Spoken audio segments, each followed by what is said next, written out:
Inilah yang disabdakan oleh Sang Buddha. Kebaikan untuk melupakan semua kesakitan begitu anak terlahir. Pada saat itu akan melahirkan anak. Kelima organ tubuh terbuka lebar, menyebabkan dia sangat letih dalam badan dan pikiran. Darah mengalir telak laksana seekor domba yang disembelih. Tetapi ketika mendengar anaknya terlahir sehat, dia dipenuhi dengan kegembiraan yang melimpah.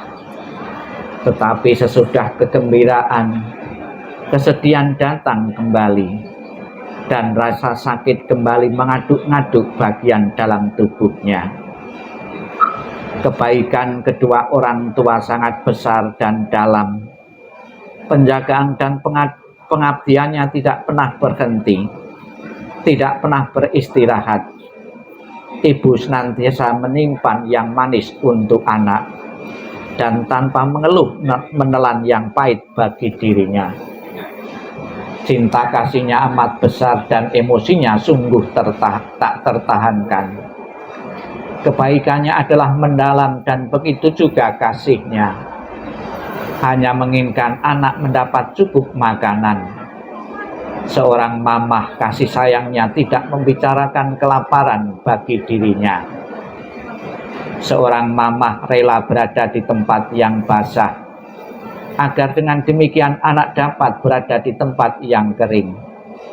Dengan kedua payudaranya dia memuaskan rasa lapar dan haus sang anak. Menutupi dengan kain, dia melindungi anak dari angin dan dingin. Dan kebaikannya, kepala ibu jarang lega di atas bantal. Dan bahkan ia melakukan dengan gembira selama anak dapat merasa senang. Seorang mamah baik tidak mencari penghiburan bagi dirinya sendiri. Ibu yang baik adalah bagaikan bumi yang besar. Ayah yang tegar laksana langit yang mengasihi. Yang satu melindungi dari atas, yang lain menunjang dari bawah. Kebaikan orang tua adalah sedemikian rupa, sehingga mereka tidak membenci atau marah terhadap anaknya, dan tetap menyukainya sekalipun anak terlahir lumpuh. Sesudah ibu mengandung anak dalam kandungannya dan melahirkannya, orang tua bersama-sama melihara dan melindungi sampai akhir hayatnya. Sabbe sata bawantu sukitata. Semoga semua makhluk hidup berbahagia dan sejahtera. Sikap ning, sikap merenung, sikap meditasi selesai. Sadu, sadu, sadu. Terimalah salam di dalam Dharma, Namo Sang Hyang Adi Budaya, Namo Buddhaya, dan salam sejahtera bagi Anda sekalian. Pertama-tama saya ikut mengucapkan bela sungkawa, turut berduka cita atas meninggalnya Ibu almarhumah Ibu Chia Sehan. Turut berduka cita, turut sedih terhadap relasi teman, kawan, dekat atau jauh. Pasti yang merasakan penderitaan bukan saja keluarga, namun juga handetolang sanak saudara dan famili yang lain pun juga ikut merasakan kepedihan. Terbukti dari relasi dari teman pada mengirim karangan bunga sebagai bentuk simpatik kepada keluarga yang sedang berduka. Turut berduka cita, ikut bersimpatik atas meninggalnya orang tua kalian. Ditinggal kematian seorang ibu yang sudah berkumpul sekian puluh tahun untuk melupakan begitu saja, merelakan dalam hitungan hari tentunya tidak gampang.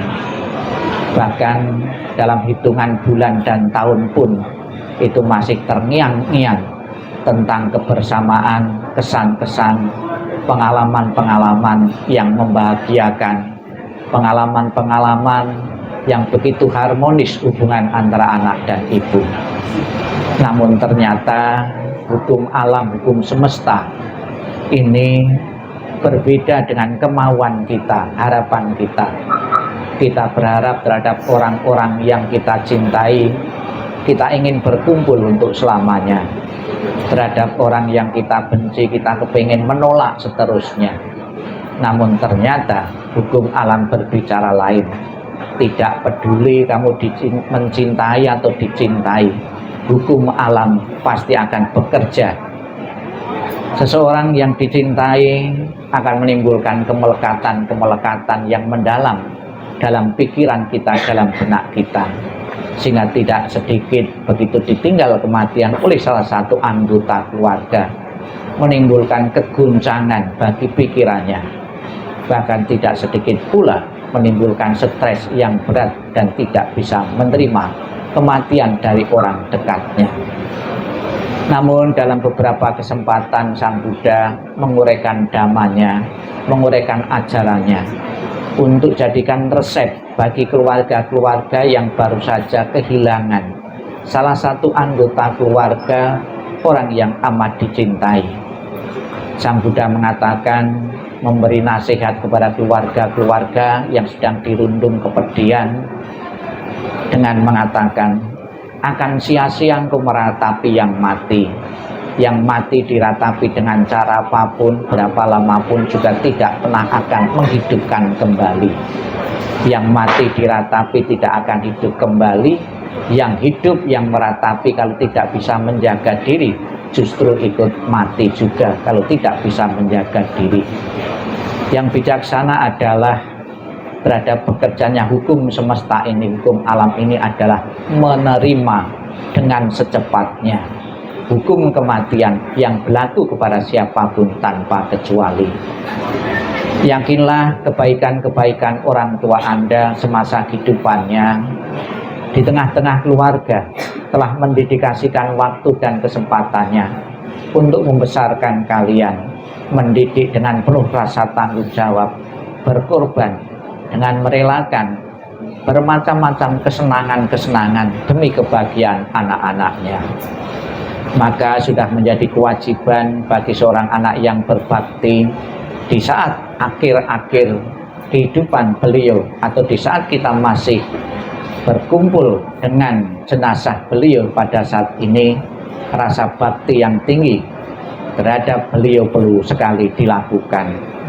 Dari pihak keluarga kita bisa lihat sebagai bentuk penghormatan di akhir almarhum bersama-sama Anda di saat ini, di atas peti jenazah Anda memberikan rangkaian bunga-bunga itu di samping sebagai dekorasi untuk menghias agar indah, namun juga sebagai bentuk simpatik, sebagai bentuk penghormatan yang hidup kepada yang meninggal. Di kalangan umat Buddha, bunga mempunyai makna yang mendalam. Bunga yang asli mempunyai makna ketidakkekalan. Ini menggambarkan dan sebuah pelajaran bagi kita semua bahwa kehidupan yang dijalani oleh seseorang adalah kehidupan yang tidak kekal. Kita bisa melihat bunga dipetik, nanti sore sudah layu, besok pagi sudah layu. Demikian pula kehidupan yang dijalani oleh seseorang, lahir, berkembang, meningkat, dan akhirnya meninggal. Itulah proses alami dan kodrati. Setiap orang tanpa kecuali akan mengalami hal yang sama. Kemudian juga sebagai bentuk bakti dan hormat, di depan peti jenazah ada makanan atau saji-sajian. Itu juga sebagai alat bantu dari keluarga yang hidup untuk menyatakan hormat dan bakti. Akan membentuk kondisi bahagia arwah. Dengan diperhatikan dengan sajian makan-makanan, arwah akan merasa bahagia. Saya tetap diperhatikan, saya tetap dilayani. Itu akan mengkondisikan perasaan bahagia arwah atas bantuan yang hidup ini. Dengan kondisi bahagia yang dimiliki, mendorongnya untuk terlahirnya di alam bahagia. Dan bukan cuma makanan, bahkan keluarga mengeluarkan biaya yang tidak sedikit.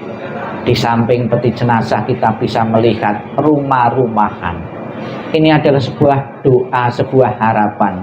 Sepeninggal mama Anda berharap dan berdoa agar di alam sana Mama mempunyai rumah sebagus ini, seindah ini. Ya, ini tentunya sebuah doa yang mempunyai nilai tinggi, harapan yang mulai nilai tinggi, anak yang berbakti kepada orang tua. Dan juga di samping fasilitas rumah di alam sana agar mama tidak kesulitan di saat bepergian, dikirimi sarana transportasi agar di alam sana mama tidak kecapean di saat bekerja, dikirimi pembantu. Dan juga di alam sana agar tidak kekurangan uang, dikirimi uang-uangan. Itulah harapan-harapan, doa-doa ya, yang bisa dilakukan yang hidup ini. Apakah akan menjadi kenyataan atau tidak di alam sana, mama memiliki fasilitas yang kita kirimi ini akan menjadi kenyataan dengan didukung kebaikan-kebaikan yang pernah ditanam dulu semasa kehidupan ini. Yakinlah kebaikan-kebaikan yang dikumpulkan oleh seorang mama Anda telah mencukupi sehingga layak menempati fasilitas kehidupan di alam sana. Itu makna yang pertama. Makna yang kedua, rumah-rumah ini besok akan dibakar. Ini memberi pelajaran kepada mama agar tidak melekat lagi terhadap apa yang pernah dipunyai di dunia ini. Rumahnya, fasilitas kehidupannya sudah dikirimkan. Arwah yang masih melekat terhadap duniawi akan bergentayangan. Agar tidak bergentayangan dan bisa hidup tenang di alam sana, mengalami kelahiran di alam bahagia, maka fasilitas yang pernah dipunyai di dunia ini dikirimkannya. Kemudian makna yang ketiga, anak-anak bisa melihat, bukan saja melihat, namun memahami makna dan arti dari rumah itu. Fasilitas kehidupan, jerih payah dari orang tua, rumah maupun sana-sana yang lain harus dipandang, harus dilihat sebagai bentuk penghormatan terhadap jasa-jasa, terhadap jerih payah dari orang tua. Jangan sampai sepeninggalan orang tua, anak berpikir untuk menjual, justru berpikir untuk mengembangkan apa yang telah dilakukan orang tua, yang telah dirintis orang tua untuk kemajuan kalian. Jadilah pewaris yang baik, jadilah pewaris yang bertanggung jawab, yang bisa mengembangkan warisan dari orang tua. Itulah doa dan harapan dari yang hidup kepada yang telah meninggal. Semoga dengan kekuatan doa, dan tadi kita telah memohon berkah pelindungan dari Buddha Amitabha. Di dalam janjinya beliau mengatakan, barang siapa menyebut namaku, mengulang namaku dengan penuh keyakinan dan berharap untuk terlahir di alam surgaku, maka aku akan menjemput arwah itu dan menempatkan di alam surga sucinya, surga bahagianya. Sudah menjadi cita-cita dan harapan setiap orang, hidup di dunia bahagia dan sejahtera panjang umur, kalau mati masuk surga. Semoga harapan kita semua, harapan keluarga, apa yang menjadi harapan kita bersama, benar-benar mama, ibu dari Jia Sien Han menikmati alam surgawi benar-benar segera menjadi kenyataan, dan keluarga yang ditinggalkan segera merelakan sepenuhnya, mengikhlaskan sepenuhnya kepergian almarhumah. Ditinggal kematian orang tua, ditinggal kematian seorang mama, bukan hanya terjadi kali ini dalam keluarga Anda, keluarga-keluarga yang lain pun juga pernah mengalami dan terus akan mengalami. Satu persatu anggota keluarga kita akan meninggalkan kita karena kematian. Kita ucapkan selamat jalan Mama Jia Sien Han. Semoga jalan yang kau terang dan lapang dan keluarga bisa mengikhlaskanmu. Sadu, sadu, sadu.